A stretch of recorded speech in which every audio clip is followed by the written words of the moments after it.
Just a quick announcement again, it's the same thing as last episode, but with less information. This is just an episode that we recorded way back then when we were only releasing this in Spotify. We just wanted to get them all in YouTube as well. So yeah, that's it. Let's go to the episode. All right, everyone, welcome to this new episode of the podcast. Just a quick disclaimer before it starts. There were some audio problems in it. I thought it was my headset. It wasn't. It's on recording, but I hope it doesn't make you not want to listen to it and it doesn't affect you that much. We really enjoyed this episode. We weren't able to re-record it in time. We had a ton of fun talking about Lorcana. And that's it. Let's go to the episode.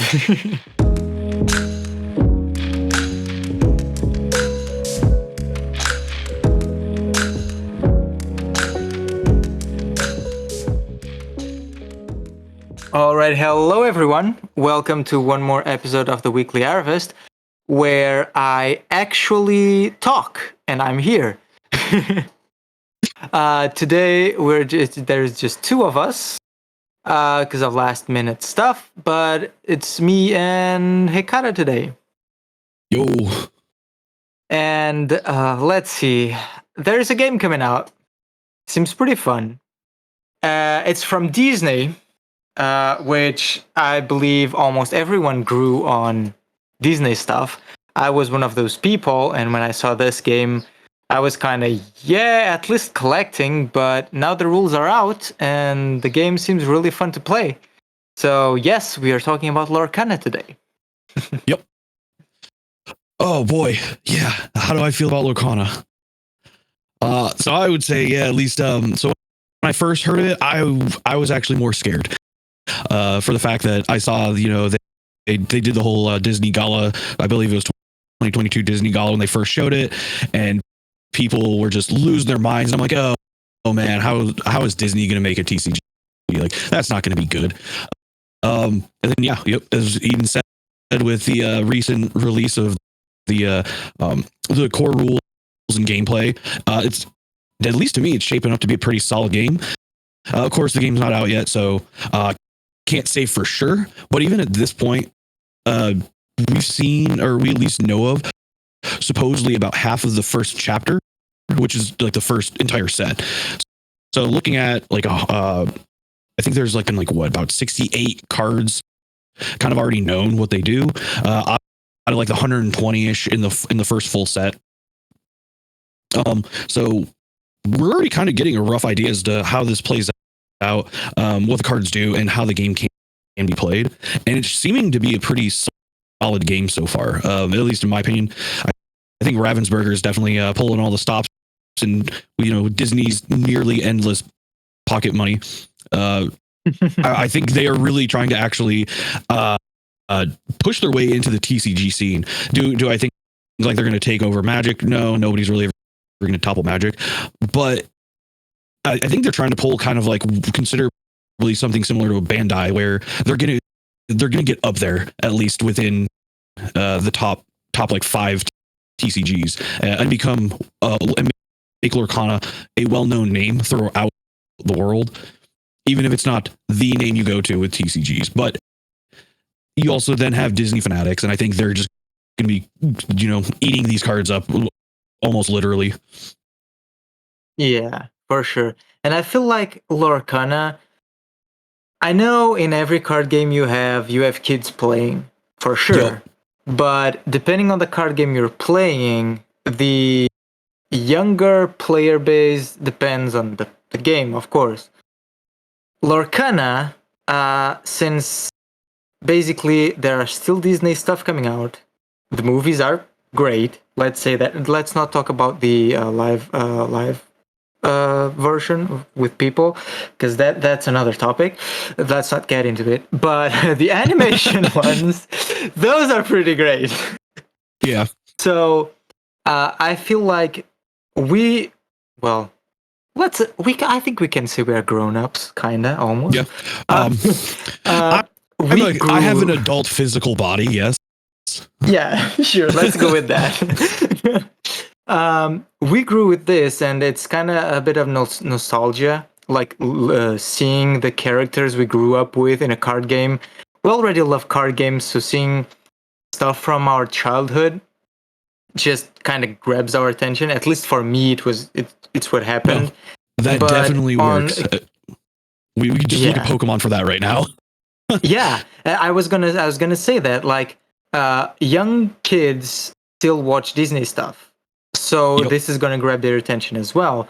It's a bit like, I would compare it a bit like Pokemon, since Pokemon is such like a big franchise and old, that a lot of kids still like trade and play Pokemon.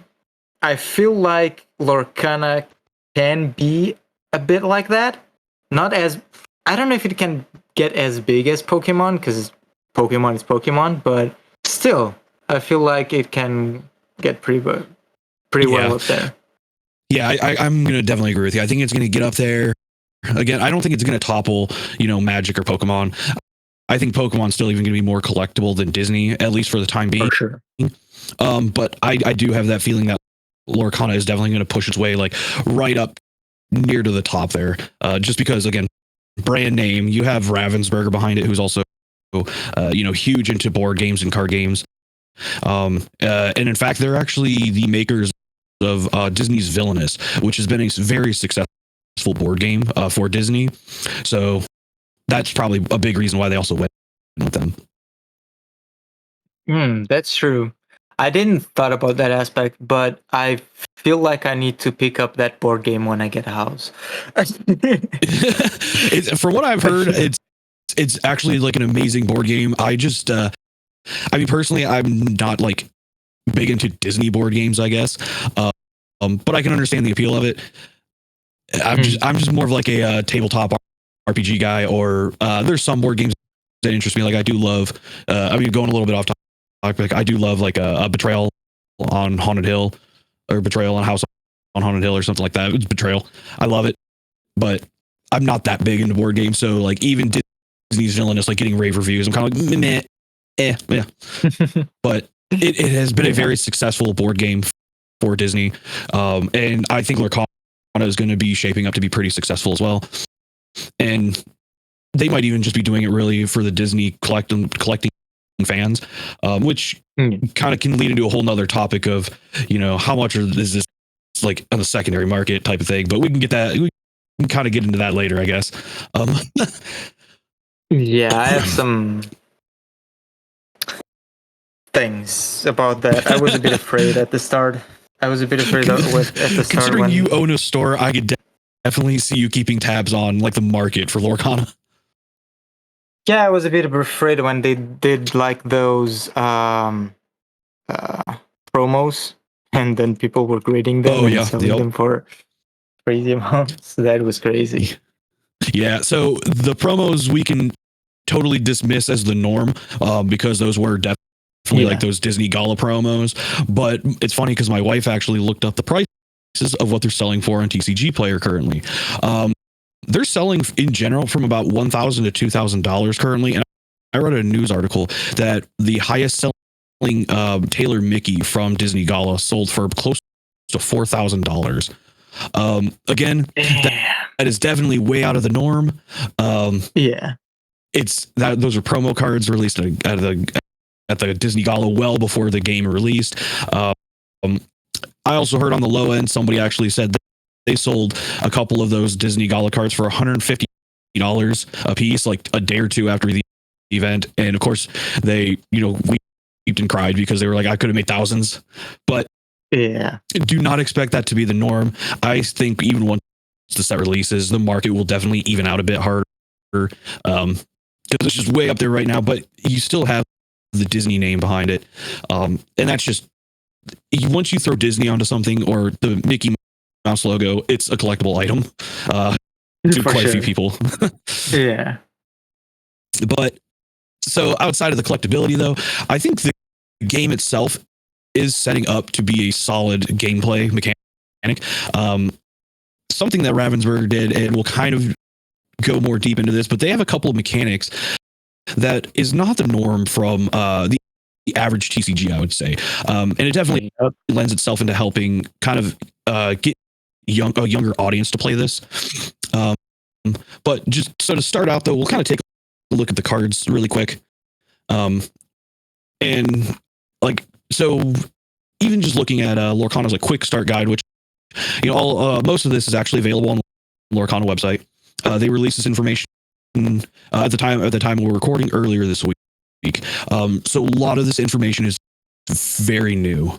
And with releasing this quick start guide, it's pretty simple to kind of get through.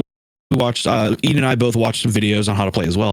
But it looks like Lorcana is going to be utilizing four common, or not common as a rarity, but like four basic card types, which seems to be items, actions, characters, and songs. Characters are pretty self-explanatory. They're the Disney characters. You play them on the field, they do stuff. Items seem to be very similar to Magic's. What's the term, man? I haven't played Magic in so long. Artifacts? Yeah, artifacts. Yep, artifacts. Yeah. Thank you. Yeah, so I would say items are going to be very similar to the Magic the Gathering artifacts, which makes sense. I think two of the people that are working on Lorcana, or actually one was originally a judge for Magic the Gathering, and the other one I believe worked on Magic the Gathering. So Ravensburger and Disney pulled in a couple people from like some higher up places in Magic, and they're probably paying them very well to develop this game. For sure. Then moving on to the next one, we have actions, which is pretty much the equivalent of a spell card. You pay the cost for it, you play it, it does something, it goes to the trash or wherever Lorcana's version of that is. And then there's a weird alternate action, which is called a song.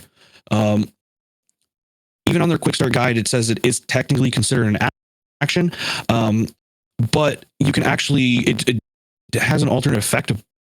But by having a song, you can use a character on your field to help reduce the cost. You can and you can possibly even play for free by utilizing specific characters as well. So the one they're even showing, just even on the quick start guide, is Aladdin's One Jump Ahead, and so the normal cost of it is 2, but you can exhaust, which is the equivalent of like tapping down, turning the card horizontal of cost 2 or more, and play that card for free instead. So I think that's actually a pretty interesting mechanic, and like you're losing like your character from being able to attack or do something else to be able to play this spell card, or the equivalent of a spell card, for free. I think that's actually really cool to be able to do that. Oh, so basically, I didn't look too much into songs, but then those songs are working like cards with Convoke in MTG, which is like, instead of paying the amount of mana it costs, you can turn one of your creatures sideways and it counts as that, as mana. Yeah, pretty much. That's pretty much what a song would do. That's pretty cool. I like it. I don't know of how many songs off the top of my head there are. Looking even through like some of these leaked cards, I think there's only 2 off the top of my head that I know of. Okay, yeah, there's that one. From what I'm seeing, I think there's only like 2 that have been shown right now. But the thing is that's really cool about the songs, at least, is these are going to be well-known Disney songs. The other one that's actually even known right now is called Part of Your World, which anybody who's watched older Disney stuff knows that is from Little Mermaid. You don't have to have Ariel or a Little Mermaid character to be able to play that song, though. So you can still down a character or exhaust with Lorcana's terminology. So you can still exhaust a character and still play that song for free and not need that specific Disney movie character. So it's a bit more flexible onto these songs. Mm-hmm. So I do think these song cards are kind of cool. Yeah, I'm not big into Magic anymore. I stopped playing a long time ago, but it sounds like, there is something very equivalent to that in Magic. But I don't think that's a common thing. So we could be seeing quite a bit more of that within Disney's Lorcana. For sure. I can't wait to see all of that stuff, anything that might come out, because it's an ever expanding expanding universe, because there's always something new coming out. Yep. So, I mean, we can touch on some of that lore a bit later if you want to, but Ravensburger and Lorcana have noted that they do want an underlying story basically unfolding with Lorcana throughout. And even their website actually has like a starting baseline. But I guess they do plan on like doing some stuff within like a lot of the flavor text and even like their social media.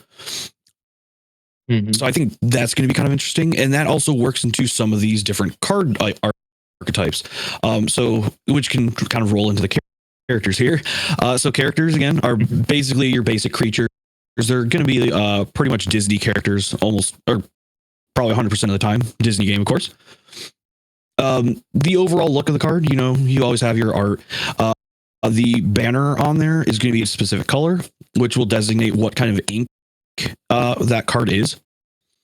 Has a little bit of this flavor text down there saying, if they're villain, what kind of what's the word I'm looking for? The categories. It's considered what categories they are. Under that, you'll generally have any sort of abilities if they have any, with a break line, some flavor text. You have, of course, the attack defense, very standard in a lot of games. The thing that's actually different about the Lorcana characters is on the right side of the bottom part of the card, there's these little blips. They look like diamonds, and that is what is considered their lore value. So we'll touch into lore value a little bit more when Eden and I start kind of explaining how to play the game. But this lore value is definitely unique to Lorcana. Mm-hmm. And it's one of the things that I like the most about this game. We're going to get into it, but yeah. Yeah, that's actually one of the things that's very interesting to me too. But so the next one is items. As Eden said, definitely like artifacts. Very straightforward, honestly. You pretty much exhaust them, and sometimes you have to pay a cost. But you exhaust them, you use the effect. The one they're even showing is the Dingle Hopper, which is like the weird little fork from Little Mermaid. Once you play it on the field, you can down it, exhaust it, and then remove 1 damage from a character. So pretty self-explanatory. Actions or spells, pay the cost, play the effect. I mean, I'd be lying if I say that I constantly read cards, being that I generally play aggro decks, red, generally. So I like this action card. It's pay 5. There's 3 words: banish chosen character. I like how simple it is. Let's go. Yeah. Like, all right, just cool. make him disappear. Character gone. I like that. Yep. Blip. Blip. That's from another thing, but sure. So with these cards though, around the cost of these cards, there's actually 2 different banners. So if we're looking at this Dragonfire card, I know being on a podcast we can't really show people, but so it looks kind of like this hexagon. Yeah, hexagon. Six sides. Yeah. Oh man, my shapes are bad. I think it's hexagon. Mine too. And it'll have the cost. But some of these cards, or a lot of these cards, will actually have this hexagon with the cost, and then like this circle little design around it. And that means you can use the card as ink. And again, we'll kind of go more into the gameplay. But a lot of these cards have this ink icon around their cost. So we'll keep a note on that. And then each of the cards also pertain to specific colors. And there is going to be 6 of them. We have amber, which is kind of a yellow color, emerald green, sapphire blue, amethyst purple, ruby red, and steel, which is kind of a grayish. So we're going to have arguably something a little different than the standard 5, I would say. Mm-hmm. And while we were talking, actually, my wife pulled up a website that actually has some people's theories on some of this as well, on what these archetypes are going to kind of be. So we can kind of, do a little bit of theorying later on that too. But so moving on to, or kind of going along with the whole inkwell cost thing. Um, no, yeah, I would say we'd probably go into that like once we go into the general gameplay of it. Sure. Yeah. Sorry, I'm like maybe. No, Yeah, maybe later. We have some stuff. We have a ton of stuff. Oh yeah.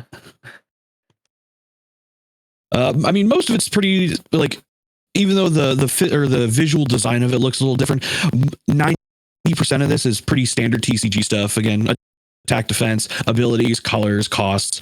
So yeah, I don't think there's anything that's good. If for anybody who already has been playing TCGs, it's going to be really easy to pick up. But I think it is trying to cater to some of the younger audience, being children, and it's also Disney. So I think what they're trying to do is also make it really easier for children to pick up as well.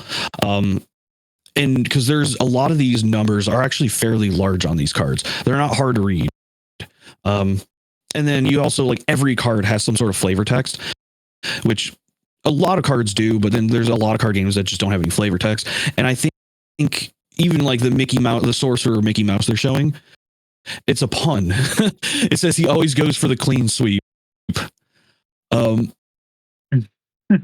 I think they're just trying to make little jokes here and there and make, like, kids and arguably a 30-year-old man like myself kind of have a chuckle. yeah. The thing is with card games, more and more. I don't know if all of them, because I can't pay attention to every single card. But even though I should, but I still don't have time for that yet. But something that I always loved on Magic, we're comparing a lot to Magic. It was basically one of my first card games, and my cousin, when he stopped playing, he basically gave me all of his collection, minus like the deck he used and a few cards he liked.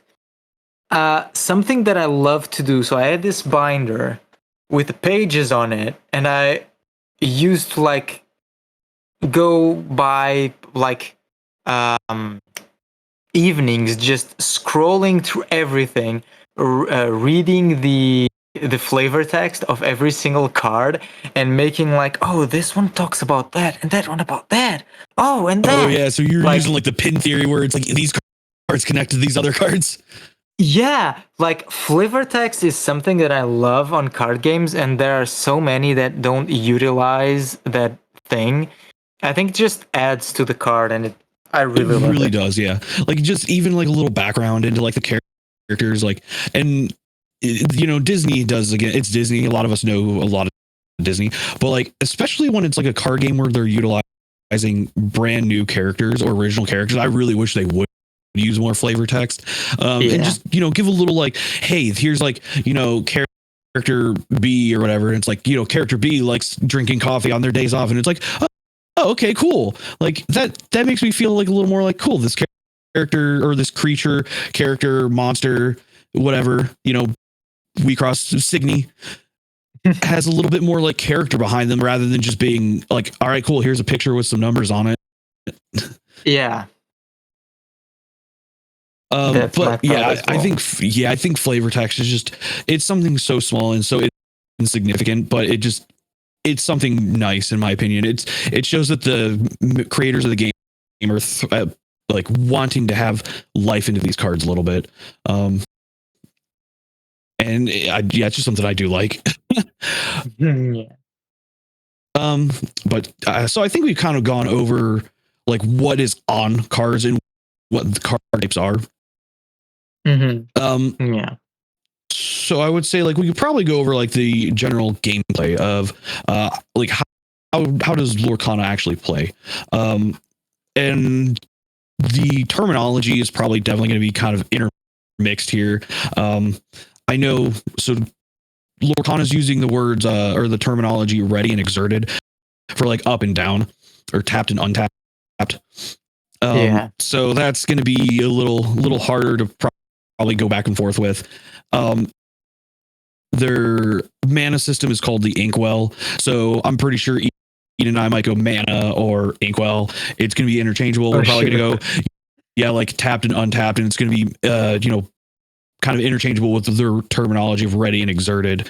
I know their attacking is called challenging, and then their attack and defense is considered strength and willpower. So just as a heads up to anybody listening, those are definitely going to be interchangeable. We might use the correct terminology, we might not. just as a heads up, that always happens with new games. Like they do the same thing, but they use different terminology for it. But so even starting a game of Lorcana, you need a 60 card deck, which is, I would say, fairly standard in a lot of TCGs. They do say that you're limited to using 2 different colored inks. So out of all the 6, you can only use 2. Just hard limit there. I think that is actually a pretty interesting thing right there. Like you cannot do tricolor decks at all in this. So, and I think that's just meant to be a bit easier for deck building for the younger audience as well. But I think that will lead to, but there's no limit on what you can mix and match. It's just you're limited to 2. Your opening hand is massive, in my opinion. But how much was it? I forgot. I looked at it yesterday. You start with a hand of 7. Oh, so they're basically grabbing that from Magic as well, I guess. I believe so. Yeah. I guess I'm so used to the 5 card hand. Oh, for sure. That like hearing them saying like, "Hey, it's 7." I'm like, "Wow, that's huge." That's but a ton of stuff. Yeah, but that plays into another mechanic because a lot of modern card games, I would say, also do 2 cards per turn. Mm-hmm. Yeah. Disney's Lorcana is every turn you are still only drawing 1 card. So you get a massive game plan at the start of your game. And they do have a mulligan system. And you can, it's actually, I would say, very similar to WeCross, where you can mulligan whatever cards you want on your hand and keep whatever you want. And then you put the cards you don't want at the bottom of your deck, draw until your hand is filled back up to 7. And then once you're done mulliganing, or done with your mulligan, I should say, you shuffle your deck. I don't think any other card game has done that yet, at least off the top of my head. I can't remember if Vanguard changed into something like that, like in later stages. I remember hearing about it, something like that. Maybe it wasn't, maybe I'm just making a confusion, but I feel like that way of doing mulligan, it's the best way you can do it. Like, because you're not going to be able to shuffle whatever you ditched right back in your hand. And yeah, sometimes you just put your cards back, shuffle your deck, and get literally the same. I know some cards you play like 4 or 3 or something copies of it on your deck. I don't and you can draw it back, but you have less chances if you don't have to just put them back, shuffle, and then draw. Yep. Yeah, like with the way they're doing it, yeah, it definitely seems like whatever you put back, you have a much higher chance of not actually redrawing. And you're not even technically bottom decking those cards because you're shuffling your deck afterwards. So you have a chance of seeing those cards at some other point in the game rather than just you're not going to see them again. Using Final Fantasy as an example, Final Fantasy does that where you draw your 5. And then if you don't want those cards, you have to mulligan your entire hand, which can suck. It goes to the bottom of your deck, and then you draw your next 5. And that's it. So you just bottom decked your entire first hand. So if there's like a card that is like a spicy thing that you are playing like a 1 or 2 off, and you get 1 in your hand, but the rest of your hand is pretty shit, you have to literally just bottom deck your card. Yeah, I mean, I would say like going into Final Fantasy a little bit more. Final Fantasy does kind of go around this because they have a lot of cards which has a search ability. I mean, you can just go straight up into your deck and start pulling cards out left and right, and then you constantly shuffle your deck. And that's a very common thing, which I would actually say Lorcana does not do, at least from what I'm seeing. At least in these release cards, I'm not seeing any card that just goes, "Hey, look for a specific card in your deck, take it out and add it to your hand. It seems much more luck based on top decking, which is probably fine. I kind of prefer that. It gives it gives both players a bit more of a luck based gameplay rather than just, all right, cool. How can I force out, my win con as quickly as possible, like in Final Fantasy? But so you get your starting hand. I would say looks like the beginning phase is pretty standard TCG. You ready up all your cards. Make sure no start of turn effect trigger. You draw the one card, and after that, you enter your main phase. So your beginning opening phase is pretty standard. Make everything up, draw a card, make sure there's no start of turn stuff. Main phase. So you can do, and a lot of card games do this too, but you basically have your main phase, and you can do pretty much anything in here. Throughout like the entire thing, playing a card using a character ability that doesn't require them to exert, at least on your first turn. Characters do have summoning sickness, similar to, Magic and pretty much every other trading card game, because it's kind of unfair to have something attack on the turn it's played. Using an item's ability, taking an action with a character that has been in place since the start of your turn. And what your characters can do is they can either challenge or attack your opponent's other characters, which they can only attack ones that have been downed already or exerted. Put down. You can only attack ones that have been downed already. So that's something I would say I think is similar to Digimon. Yeah, I think a lot of Bandai games do stuff like that, as well as like the open main phase when you can do stuff back and forth. One thing about that, like that I think about it, I feel like One Piece does the same thing. When you have an open main phase, it can get a bit like Convoluted.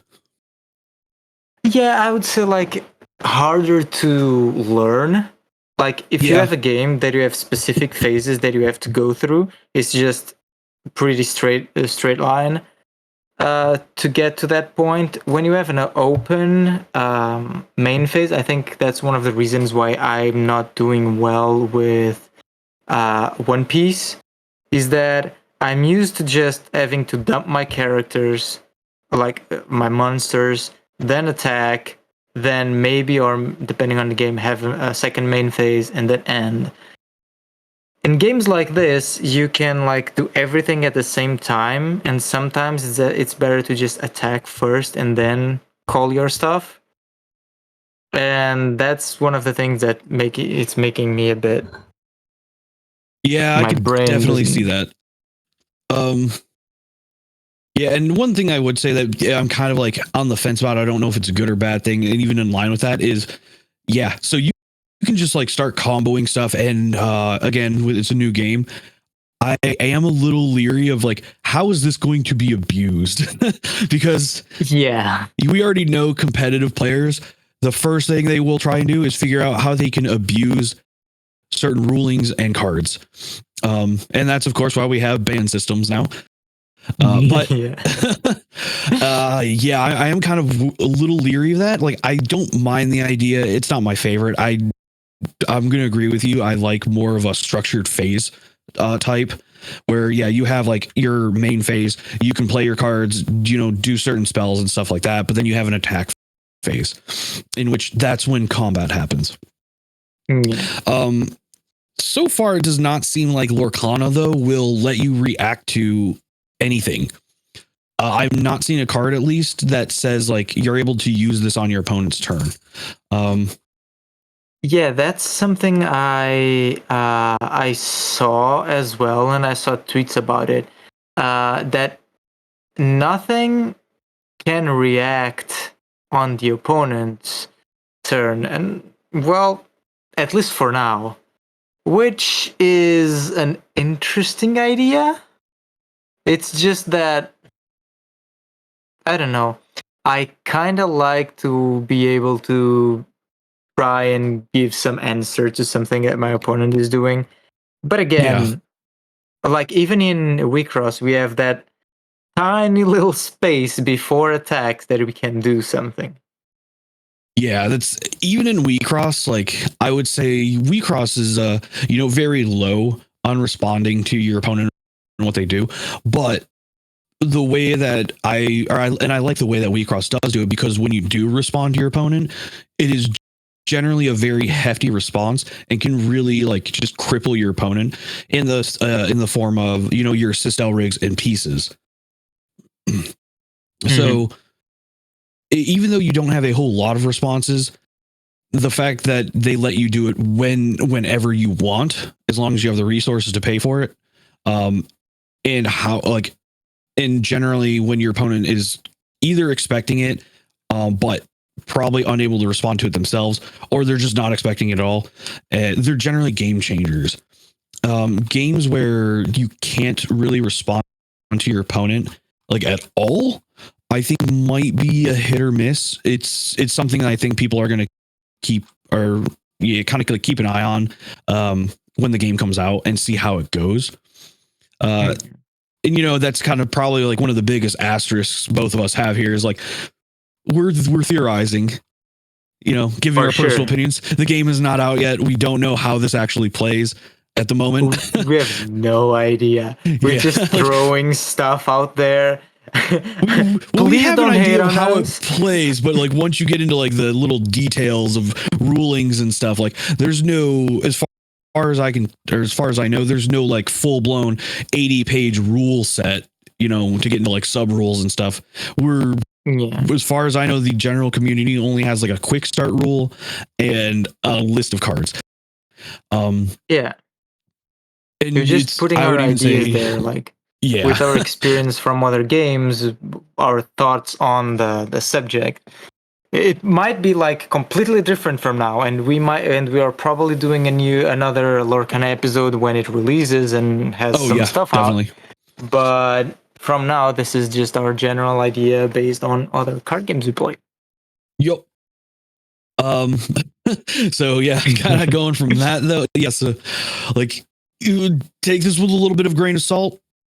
So a lot of things could change, but yeah, again, just most of our like personal mindsets and ideas from our experience with our games, but not being able to react, it could be a hit or miss. We'll kind of see how it goes on that. But so Lorcana's like a resource system is called the Inkwell, and that's that little border around the cost that I mentioned earlier. It's that border means you can actually play that card into your Inkwell. So the way you do that is you show the card to your opponent to prove that it has an Inkwell. You're also giving your opponent information on what cards you're running in your deck though too. So you have to be careful of that. And then you turn it face down and it is now considered permanently part of your Inkwell. And then at that point you use it very similar to mana. But unlike mana or lands in Magic the Gathering, no cards are color specific or ink specific. You exert one of your Inkwell cards and it's one cost, and that's for any card that you want to play. So you're not limited to specific colors or inks or gems or whatever they are in playing cards. You just can pay the cost. And you can do this once per turn of revealing a card and putting it into your Inkwell. From what I understand, there's no actual limit to how many you can have. You could, at some point, probably put 30 into your Inkwell. And I think this is going to add a bit more into the strategic play of like general deck building of how much do you need on average. And then once you kind of reach that average, either start really slowing down or not even adding any at all. So you can keep gathering more cards. Instead of getting rid of cards, because if you're getting rid of one card per turn, you're only drawing one. So you're going to be really kind of crippling your hand size at some point. Yeah, that's the thing. Like you're putting one per turn, you're only drawing one. I feel like you can get to a point that it might be a bit like you might not want to use anything from your hand. And like you were talking, this is not considered like a specific color. I think this is one of the reasons why they tell you that you can only use 2 colors per deck, since you could probably just make some crazy ass decks if you just put all 5 color. Oh, they're not 5; they're more 6. Well, 6, 7. yeah, all 6, yeah. All 6 colors in a deck and just make something out of it, like combo stuff off and stuff like that. Yeah, and I think that's definitely, I would definitely agree with you. I think that's why they said you can only use 2 of these colors in any deck. Any more than that, it's not a legal deck. Because yeah, your Inkwell is paying for everything. There's no limit on what it is. So I think it's still pretty interesting. I do think just a little bit of future theory crafting. I think raw decks are definitely going to be something that's going to be very heavy because of the low draw power. And then even things that will get you extra ink. Like the song that's actually mentioned in the quick start guide, One Jump Ahead, that actually says you pay 2 and then you put the top card of your deck into your Inkwell face down and exert it. So you already, like, that's giving you extra resources in the same turn that you already played one. So I think that might be definitely like a common archetype we see, which I think is actually going to be blue, which is Sapphire. So I think Sapphire is definitely going to be popping off early on. But that's just, future theory crafting there. Yeah. We could abilities, probably go into like what we think each one is, but it's all just theory crafting because Lorcana did state a general idea of all these ink colors, but none of them are really hard to find. Like you can't go like, all right, cool, like Ruby. Lorcana even describes Ruby as let me pull that up really quick because I have Amber up. Ruby glimmers are daring. They use their speed and bravery to defy the odds. They are often warriors, explorers, and daredevils. That's the whole description of Ruby. So it's all it's the pretty others vague. have like double or triple of that. Yeah. But even that being said, it's like we could get a rough idea that Ruby is probably a aggro deck or an aggro color. Even in the quick start guide, there is an ability that they've stated, which is like a field ability, rush, which is the example, or which is the equivalent of haste, meaning that this character can attack on this turn. And I think a lot of like banish or removal cards as well, dealing damage or just straight up removing other opponent's creatures. So I think, that's going to be that kind of archetype. I might also be jumping a little ahead of ourselves here though, but yeah. But okay, so in the gameplay though, we're using we went over the Inkwell.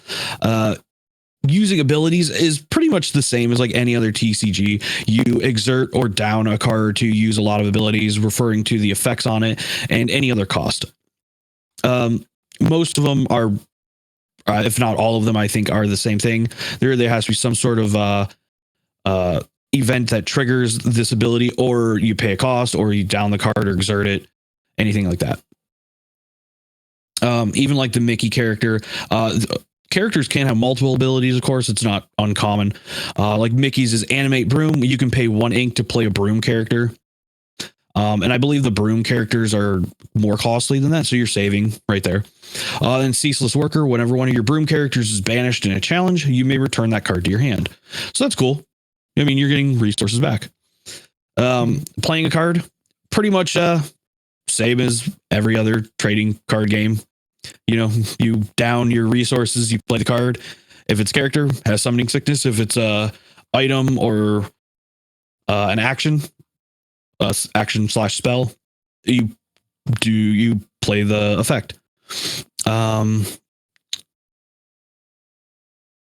But one interesting thing that I would say is about Lorcana is, so in a standard card game, you're generally trying to like beat down your opponent. Magic, they have 20 life. You try and get that 20 life down to 0. Yu-Gi-Oh, you have 2,000 life. You try and get that 2,000 life to 0. Wii Cross, Digimon, One Piece, I believe at the same time. You have like a stack of cards as your life. Final Fantasy as well. You have a stack of cards as your life. You try and get that down to 0. Or I guess Final Fantasy is the opposite. You try and get it to 7.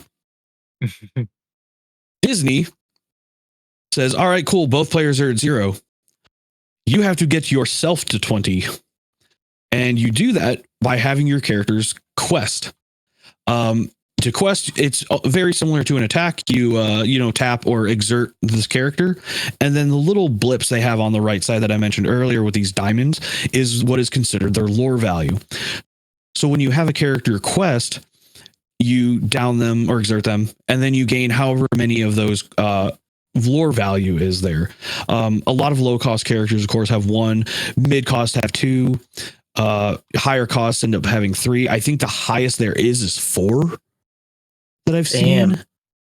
But I think that is some very costly characters.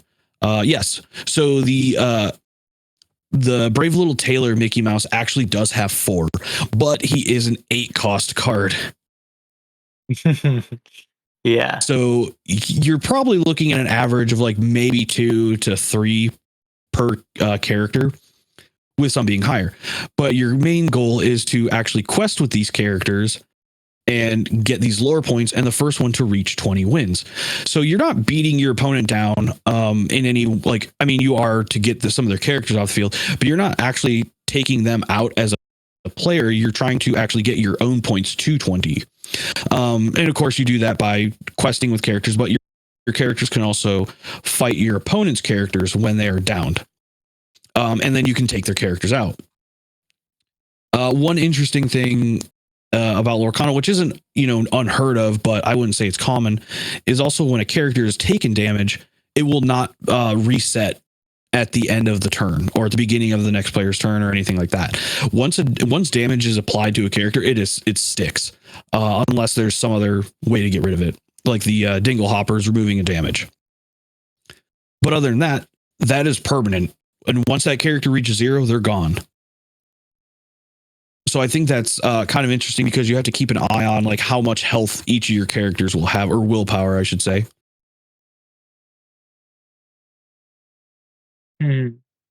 Yeah, I think one of the like I was saying earlier, this is like an interesting choice for the game, like not having a life.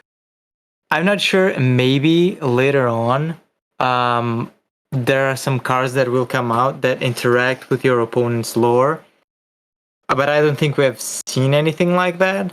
It's just like, not that I know of. Yeah, first one to get to 20 wins. Yeah, I think it's pretty much a race to 20 at this point. Yeah. So you have to be careful, as you were saying, with your opponent's board, but at the same time, you will be wanting to quest with your own cards. Yep. Which will then put them in harm's way. Yeah.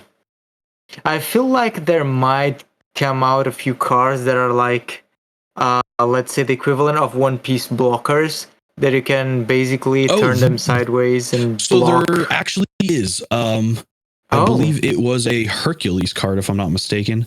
Let me peruse through the list of leaked cards here. I remember reading somewhere that there was, and I think it was that Hercules card. That actually it has Guardian, I believe. Yeah. It's a bodyguard. This character may enter play exerted. An opposing character who challenges one of your characters must choose one with bodyguard if able. Yep. It's a 3 cost, 3/3. It's a gray one. Oh, okay. So it's gray. Yeah. So basically, you have some stuff that can protect your other cards, like the stronger cards. Like I think from looking at stuff. Like gray and red together, Hercules and that Mickey Mouse. The Mickey Mouse already has the 8 cost one. It's giving you 4 lore every time you use it, and it has evasive as well. Yep. Which I would akin that to like Magic's flying, to be honest. Because it even states only characters with evasive can challenge evasive characters. So I would say that's almost on par with flying. Yeah. I think stuff like this can get you, like Hercules is a 3 cost, so I think there can be some good things, some fun things to do on deck building with this. I'm not gonna lie, I was kind of looking at like red or ruby and steel as kind of like my first kind of deck build. Of course, with more cards coming out, we'll kind of see how that goes. But again, as an aggro player, I think I like the idea of that. Kind of like a defensive aggro deck, but for sure. Yeah, so there is definitely cards that can kind of counter like the equivalent of like a rookie rush as well. Because with bodyguard, if your opponent's going to try and like bombard you with all these 1-cost cards, they're generally going to be like 1/1, and if they attack, they have to attack. Like they have to attack your bodyguard, and they're probably going to go down. At some point, your bodyguard, of course, is going to go down, but you're probably doing more to your opponent than they are to you at that point. But that's we're probably gonna be learning more about game mechanics once the game's actually released. But again, just kind of theory crafting on how this can go about. So you have like the standard fighting, attack, downed card, or exerted card, and by exerting your own, and then dealing damage to it. And then they also deal their damage to your character as well. So you do have to consider that. And again, this damage does stick. They did release deck building rules, which there's 3. Oh. There's 3 rules. Your deck must have at least 60 cards, meaning you can have more.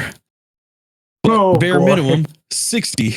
I'm just hoping we don't have that person coming in with that giant long tub of cards and it's like it's at least 60. Oh boy. That would be fun as hell. Yep. You can deck out though as well.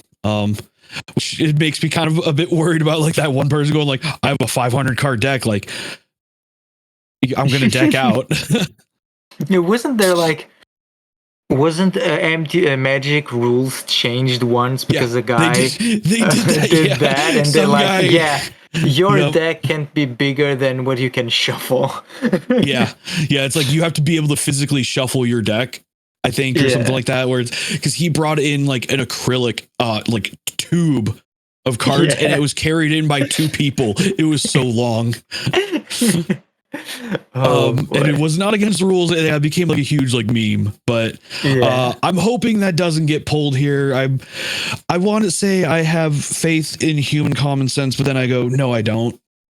So I think that's going to happen. But so your deck must contain at least 60 cards. I see the average person just going with 60. Your deck cannot contain more than 4 copies of a single card. It does say though, so you can only have 4 copies of, like, say, Elsa Snow Queen, but different versions of the character count as different cards. So you can have 4 copies of Elsa Snow Queen and 4 copies of Elsa Queen Regent. So I think that's kind of cool. Final Fantasy actually does something very similar where basically you can have 4 Final Fantasy's 3, but you can have 4 copies of the card number. Yeah. So I believe One Piece and Digimon do the same. I would think that like DBZ does the same. Yeah. So there is no rule on if we can or cannot play cards of the same name on the field at the same time. I would say currently the assumption is you can play the cards of the same name. Might not be able to play maybe multiple copies of that card, but at least the same name, like maybe different versions of Mickey Mouse. We don't have a comprehensive list again, but there's nothing saying you can't yet. Yet is the key word there. So. Yes. And then the biggest rule, and this seems pretty ironclad and right down to the point, is your deck can only contain cards from 1 or 2 different inks. So no tricolor decks, no quad color decks, no hexacolor decks. Nobody's going to be running, like a massive different colors set, which I think might be Ravensburger's way of being able to control like how powerful these decks can get and how they can interact with each other. Because they can probably have that mindset of like, all right, cool, this card can interact with like any of these colors, but only 1 at a time, not 3. Yeah. And the gameplay is pretty simple. I know I've watched some videos. Eden, I know you've watched some, how to play videos as well. Actually, I watched a couple dudes do a printable deck. I don't recommend that. We're not giving links for any printable cards. But if you hop onto Garden, you could probably kindly ask somebody and they might be able to point you in the right direction. Eden and I are not doing that for you on the podcast, but they are Not out there. here. Yeah, not here. Yeah, not here. But they are out there, and you can print them out and play. And I've seen a couple people actually try like a red, was it Ruby Sapphire decks, and the gameplay was fairly interesting, but pretty straightforward. Didn't look like anything crazy out of place. The only thing I would even say where I was like, I had to question was one guy used an item card and 3 copies of it on the field at the same time. We don't have comprehensive rules. There's nothing saying you can't yet. So cool. Just put everything on the board. Yeah, you theoretically could. It was Magic Mirror, which is like I forgot how much the cost is to play it, but I know the cost to pay for it is like 4. So you can exert it, pay 4, and then draw a card. And he, at that point at some point in the game, had so much inkwell. I think he had like 10 or 11 that he was just exerting a lot of his inkwell and then just drawing more cards per turn. Oh boy. So again, we're gonna have to look at comprehensive rules in the future, see how that can go. But considering that I don't know items you can use as ink in your inkwell, so there might be like a limit to 1 item of a name on the field at a time. Who knows? Spells, I imagine, or actions, you could probably play multiple copies of an action per turn because it just resolves instantly. But so the basic gameplay I think is pretty solid, very basic. Again, catering to new players as well, being Disney children. So I think they're trying to make it simplistic yet also deep enough to warrant this. And so I think that's one of the differences to like other TCGs is they're trying to make it very easy to get into. And stuff like that. And even kind of like I would even say, I don't know, I would kind of consider like a double-edged sword. A lot of veteran TCG players like knowing like what these, archetypes are with these inks, Lorcana's being pretty vague on them. And we can get like a grasp on some of these. So again, going over their ink colors is amber, emerald, sapphire, amethyst, ruby, and steel.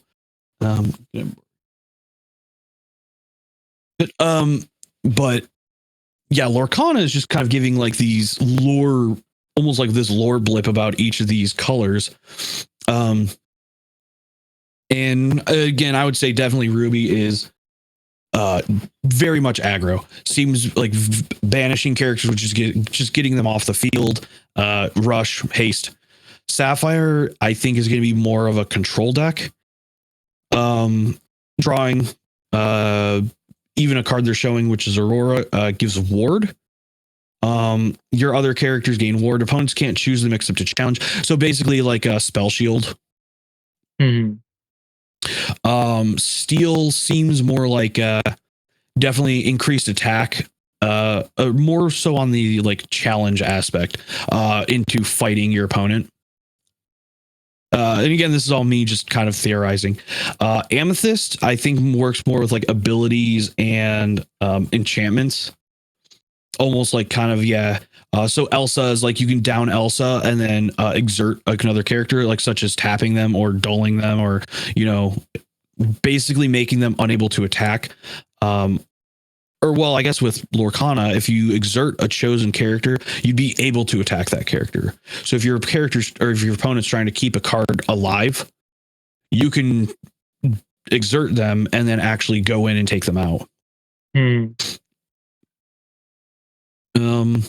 Amber seems kind of like, I would put that closest to like the white Magic the Gathering.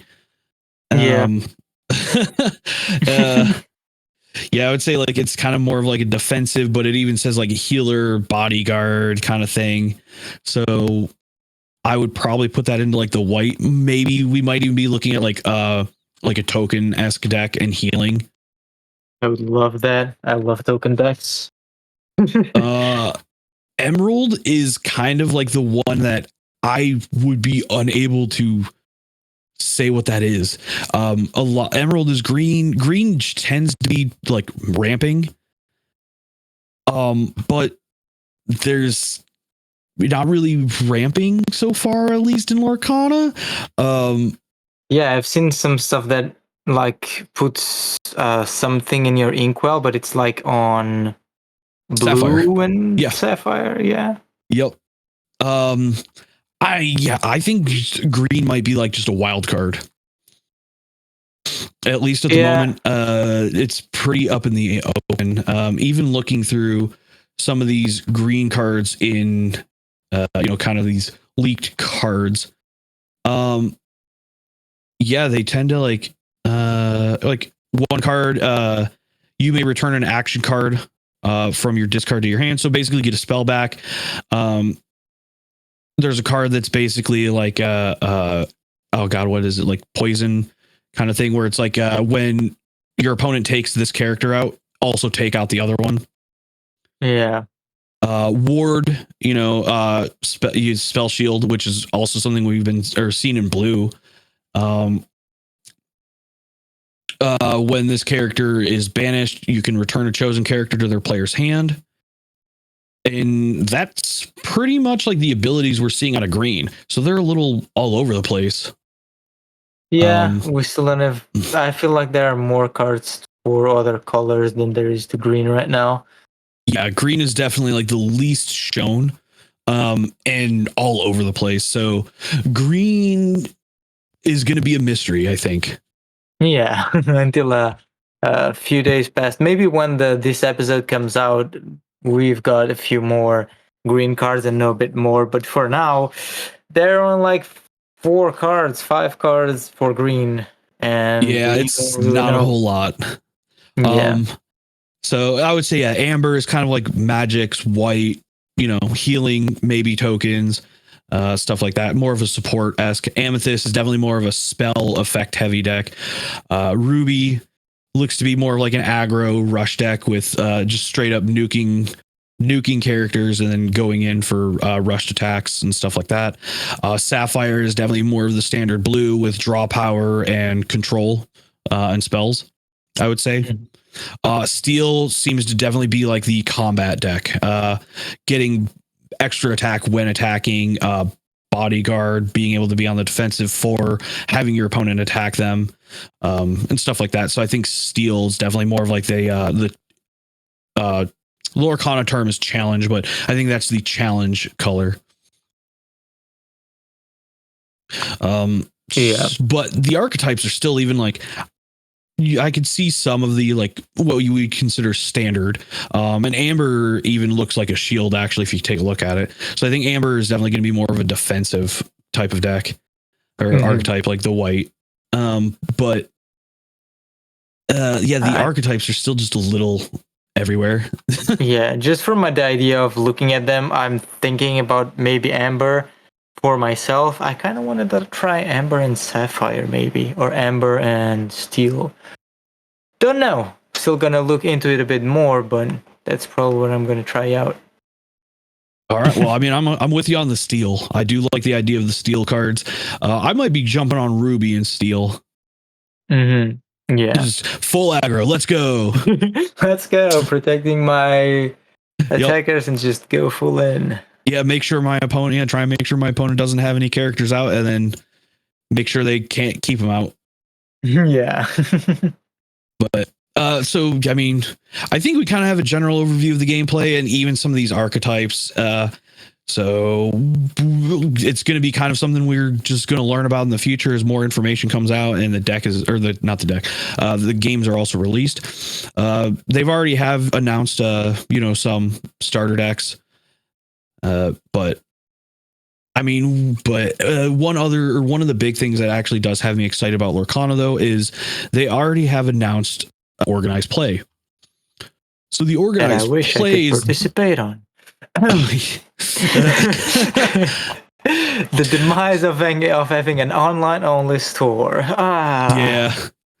But for actual physical stores, sadly, Eden does not have that yet. Yeah, I But really for want it. physical, yeah. But for physical stores, they do actually plan on doing organized play. They've announced that they plan on doing this in like 12-week blocks, so about every 3 months, and giving support and promo cards for stores to give away, which are going to be copies of cards that are in the sets already. So it's not like there's going to be anything crazy. They are going to include promos or foils in the promos, and Disney pins, because Disney fans like Disney pins. And I know that to be true. I want I more definitely pins. know that to be true. So as a personal story, one of my ex-roommates was a huge Disney fan, and she collected the Disney pins. At the time, I lived down in Florida, not too far out from Disney World, to be honest. When we went to Disney World, employees at Disney World have these lanyards full of pins, and people will trade them, and it's a huge thing, like these Disney pin trades. Damn. And the Disney employees, though, would have employee-specific ones, meaning you cannot buy these anywhere. Like, they have shops all around Disney selling pins, and a lot of them are like themed ones. So it's like, if you go into, like a Sleeping Beauty store or whatever, all the pins there are like Sleeping Beauty. Disney employees have Disney employee pins that they will trade for. And, it's their job to actually trade these out. So when people would see a Disney employee with a full lanyard of pins swapping out with somebody else, they get swarmed.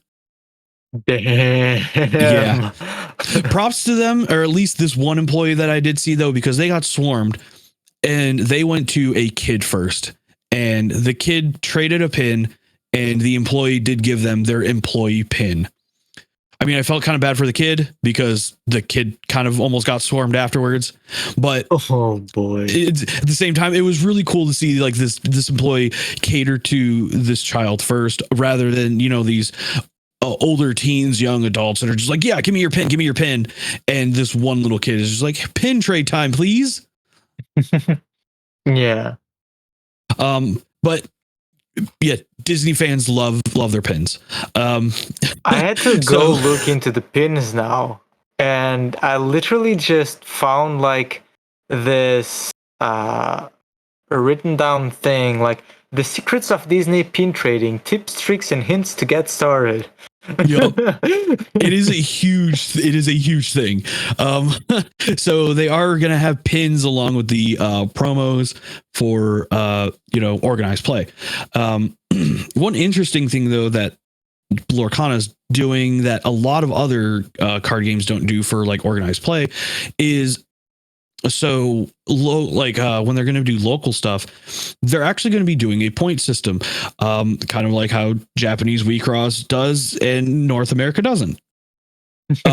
But they actually have they're going to have a point system where you gain points regardless if you win or lose. So as long as you just keep playing, you're going to gather up these points. You can also gather more points by bringing more people into play, of course, trying to advertise the game, but also teaching people to play. So I'm going to assume you get more points by winning, of course, but, still, even if you lose, you gain these points. And once you reach X amount of points, you get a promo card. So cool. Yeah, and I like that they enforce the thing that bring friends to play the great game with you, gain some points, teach someone new the game, just gain some points. I feel like there are people that are going to try and abuse this, of course. Oh, yeah, definitely. People are people.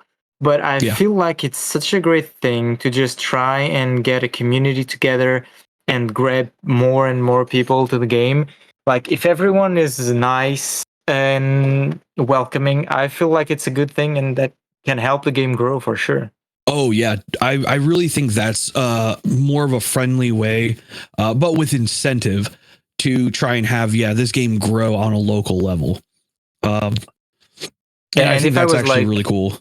Yeah, and if I was like a store, like I was saying, people might just try and take this to the next level and overdo it. But if I was a store and saw someone just everyone that comes to the door, they're like, come in, let me help you play, and just rushed everything. I wouldn't like add points to that player thing, Yeah. but because I believe that at the end of the day, it will be a store's, like the store will have to do something like that. Yeah, I'm definitely going to agree. I think there is some room for abuse, but I still like the idea behind it of trying to help promote the game, but also the fact that even if you're not doing well, and I think this again caters to the younger audience, but even if you're losing, you can still, as long as you just keep playing, even losing, you can still get these cool promo cards and pins. Yeah.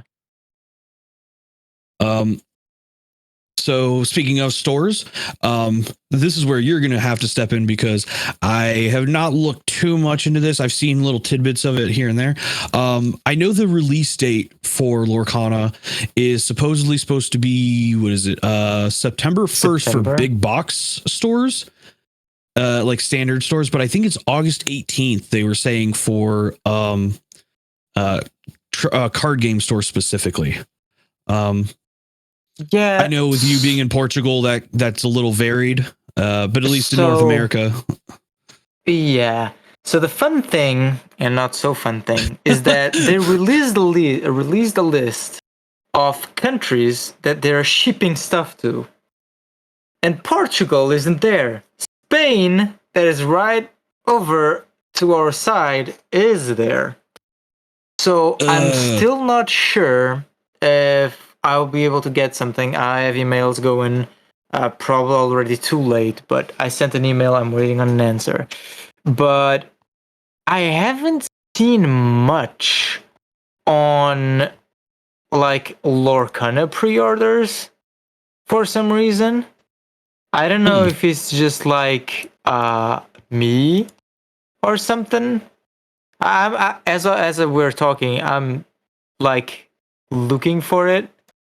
I think I found something, but yeah, like they don't have stock. They're only like I found a store that is only letting you add it to your wish list. Doesn't have a price.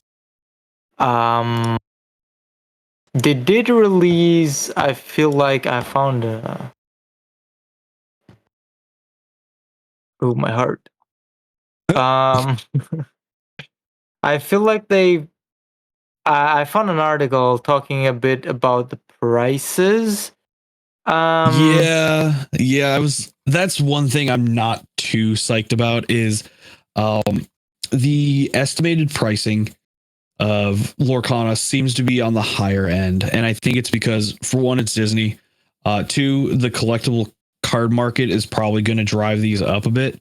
Because from what I'm seeing, and even my like local store, they have it only up on their wish list as well.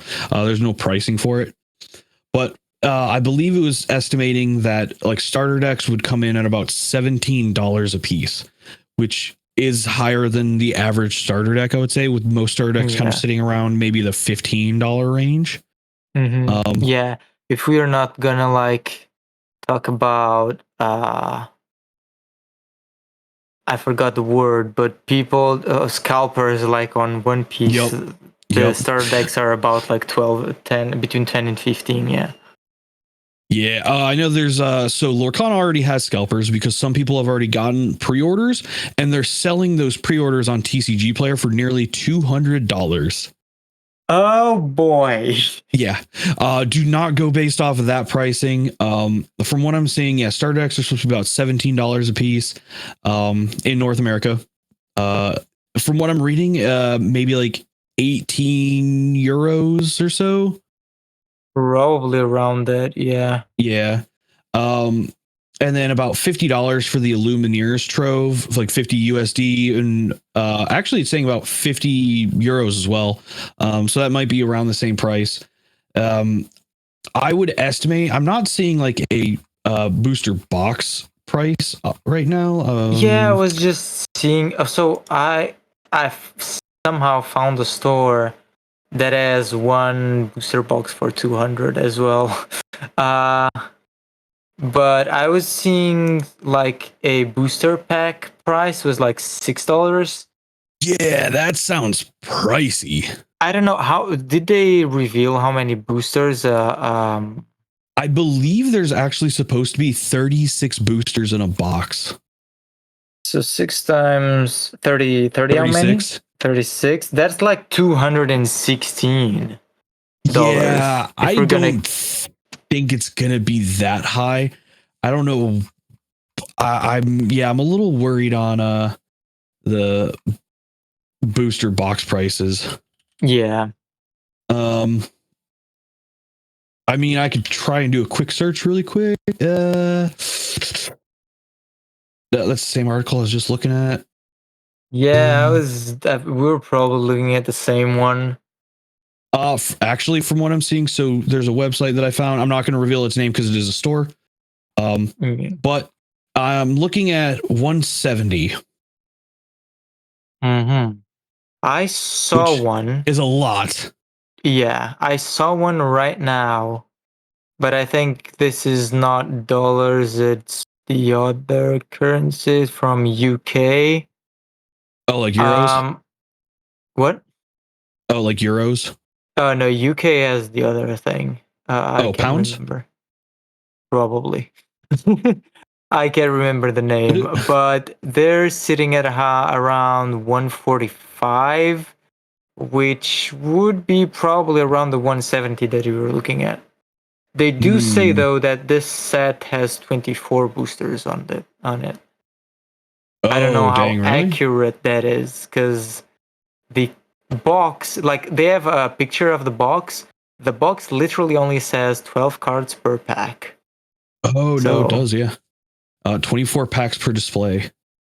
oh, and it's a bit less. But Uh, even then, if you do like the six times 24, it's 144, 150.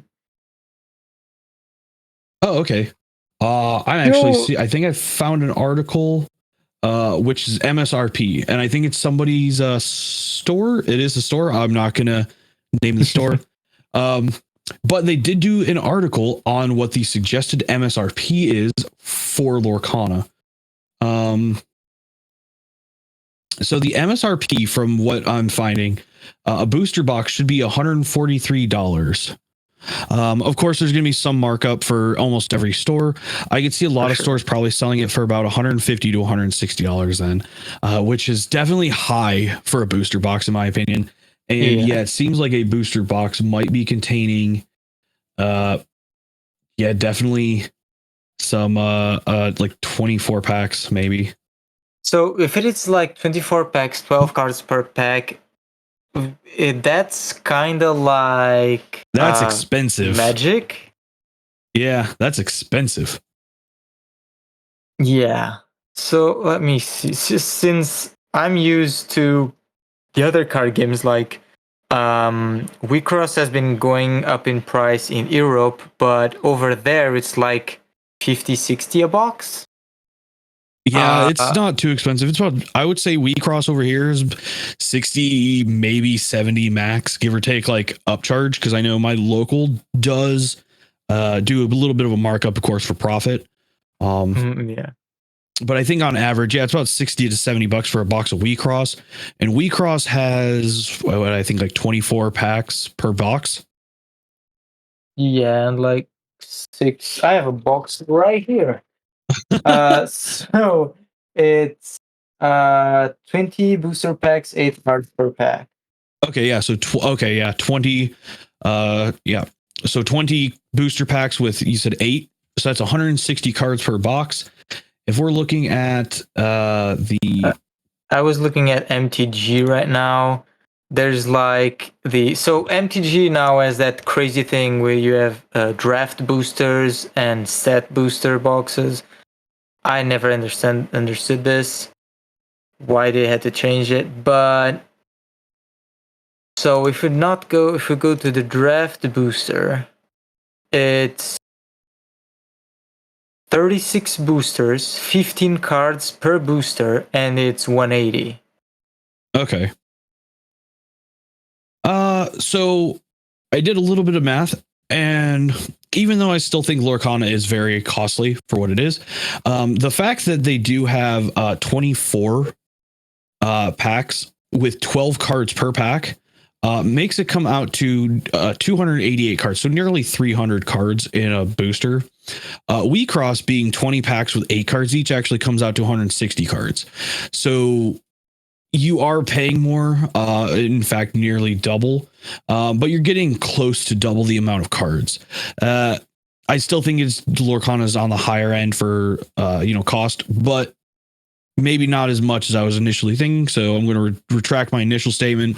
It's still, in my opinion, expensive, but yeah, I was just Disney tax. Yeah, I just reminded myself about One Piece. And One Piece is literally the same amount of cards and the same amount of packs. 24 packs, 12 cards per pack. Okay. And boxes range from 90 to 100. Okay. Yeah. Well, I think Bandai definitely has a better, entry For into the sure. market then. Yeah. Yeah, and we don't really know like the quality of these cards. We don't know the quality Yeah. of the things 'Cause used, the the ink, card the stock- paper. Yep. Because if they have like some bomb card stock, that can almost make it worth it, to be honest. Yeah. And if it's Disney, I could go either one or two ways with it being Disney. They're either going to go all in and, kind of reach into them deep pockets there and go like, we want this game to succeed and make it on like the best card stock we can get. Or they're going to go super cheap and it might just flounder, 2 or 3 sets in. I don't know. But Yeah. I think it's Disney. They have that disposable income. I'm just really going to have to formulate an opinion on if the cost is worth it when it releases, to be honest. Yeah, for sure. But as far as we know, though, you are still planning on having it at least sometime down the road. As you kind of said, you emailed Ravensburger and some distributors, seeing what's going on. Yep. Hopefully, we get just some good trying news to out of that. For sure. Just literally trying to see if there is a way of getting it. I would really like to carry the game, and one of the things that I really want to do with the game is try like get my family into card games. I feel like we were saying, it's designed to kids as well. Even though we're all Portuguese, we like me and my mom and my brother, we kind of do well in English. I want to think we do. And like I can understand you quite fine, so then might be good enough. And my sister is in school, but she understands this or that, and I feel like the text on the card is not that hard to understand, and when you know a certain effect, you can just translate it to other types of cards. So yeah, one thing that I want to like, they have that 4-player. Yeah. That's game we thing? did not even mention that. Yeah, so Yeah, just Lorcana remember. Lorcana does actually promote having more than 2 players, and it works very well because you're not forcing people out of the game by like lowering their health to 0. You're still trying to race to 20. So even during a full game of multiple people, nobody's going to be left out at any point. You can't just force a character, like 3 people can't gang up on one person and force them out. So it does actively promote having more than 2 people, and there's card text that will, state or that have been worded so that it works with more than one person or just against one player. And I think that's really cool because I think more than 1 player games or card games, like, or more than 2 people card games, is definitely a needed thing. And the only other card game I can think of that even does that right now is Flesh and Blood. And even with Flesh and Blood, you need specific cards, like so they have the hero cards. You need specific heroes to even play in this format called Pit Fight. And it limits you to what you can't even play. Lorcana is not going to limit you to what kind of decks or cards you want to play and still be able to play with multiple people. So there's not going to be like any odd man out, if it's just, say theoretically me and you sitting at a table eating and we're playing and some other person's like, hey, that looks interesting. I like Mickey Mouse. Like, cool. Would you want to play? Like, oh, I don't have a deck. Well, one of us does. Come on, join in. We can all 3 play together at the same time. Let's go. Yeah, for sure. That's a really nice thing to do, and I think that it goes to the other points thing that we were saying, like teach people to play, bring people to the Yep. store. You can just be on a store like playing around with another friend. Someone says, like you just said, and there's one more people playing. If the decks don't end up being like super expensive, like we don't know if the starter decks, I don't think they said like the amount of each card in the starter deck.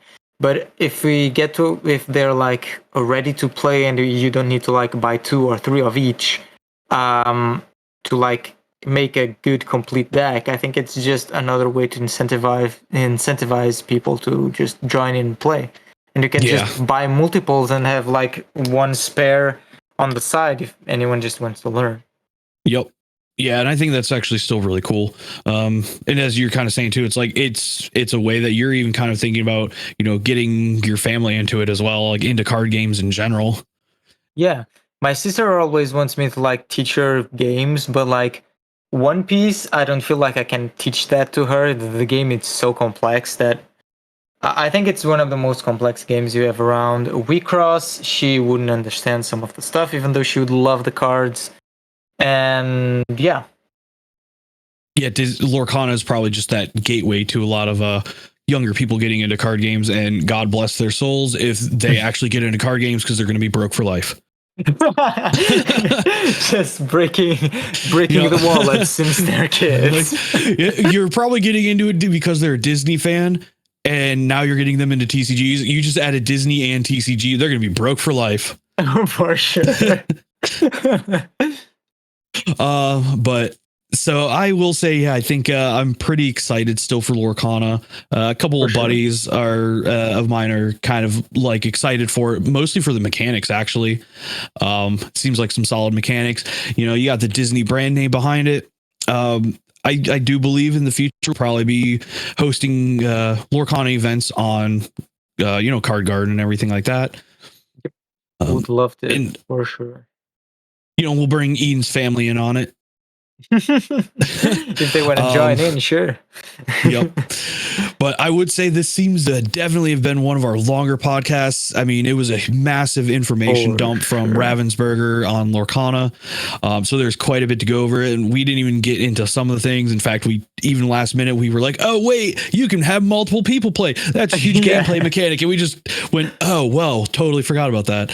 I feel like we were really enjoying the talk about the game and just started comparing to other games and going into this and that. I feel like this is a good sign that the game is bringing people together to like just get interest on it. Because there are some games that you might talk about them, but you're not like really excited. We were literally just thinking about how this could go, how that could go, what could happen, just theorizing left and right. which already shows, even just like this basic rule set, there's depth to it already. Yeah. So I would say I'm definitely kind of looking forward to this. But I mean, I know with another game coming out, I know which kind of leads into what we're going to talk about on our next podcast, Battle Spirit Saga, that is coming out soon. At that point, we will have Psycho with us as well. He is a huge Battle Spirits enthusiast. I am going to be learning a lot. I've not looked too much into Battle Spirit Saga, so I think that one will be definitely mostly Psycho, just cramming information into my brain and see how that goes. But we'll have the Battle Spirit Saga podcast on the next episode. Looking forward to that. But thank you guys for listening. I'm pretty sure Eden could probably go use a drink. For sure. And we'll probably go start looking at deck teching for Lorcana. Yeah, I want this color and that color, and we're gonna play. Right. How can I utilize all these colors? Yeah, make a format that you can use any single color in your deck and see how it goes. Yeah, just start mixing and matching 2 colors everywhere and just have like 18 decks. Yeah. But yeah, so I think Eden, I believe you'll have all the links in the description, including probably some links to Lorcana. We did mention some other stores. I did not mention them by name. We're not linking them. That would be kind of uncool. Yeah. Store podcasts Right. telling go to the other store, please. But yeah, we'll have all the links below, Discord as well. We have our whole community over there. We host tournaments, all of that kind of stuff. And yeah. And anybody interested in Lorcana, we do have a newly made Lorcana channel to discuss, like, the game in general. Any other theory crafting, cards, any new information that comes up will probably be posted there as well. Yep. So I think that'll start kind of getting some activity as well. That is a very new channel. I think it was actually done earlier today, if I'm not mistaken. Yep. Just right before the podcast. I was like, I did so much today. This doesn't take long. Let me just do it. We have talked about it before, so let me just have it done. We were talking about it on the podcast, so it just makes sense that we have a channel if people want to join us and talk about it. Yeah, so I think we'll probably start getting some people. I know we have a handful of people that are really interested in Lorcana, that even before I knew much about it, some people were definitely like all over it. So yeah, we can look forward to that in the future. And again, thank you guys for listening. Hopefully you guys listened for, I believe, nearly all 2 hours. Yeah. We started at like 4:20. It's 6. Yeah. Yeah, about an hour and a half, if not a little more than that. So yep, definitely one of the longer ones. We definitely went deep into the Lorcana that we could. Yeah. It was really fun though. Really enjoyed it. It definitely was. All right, yeah, thank you again, guys. See you next time.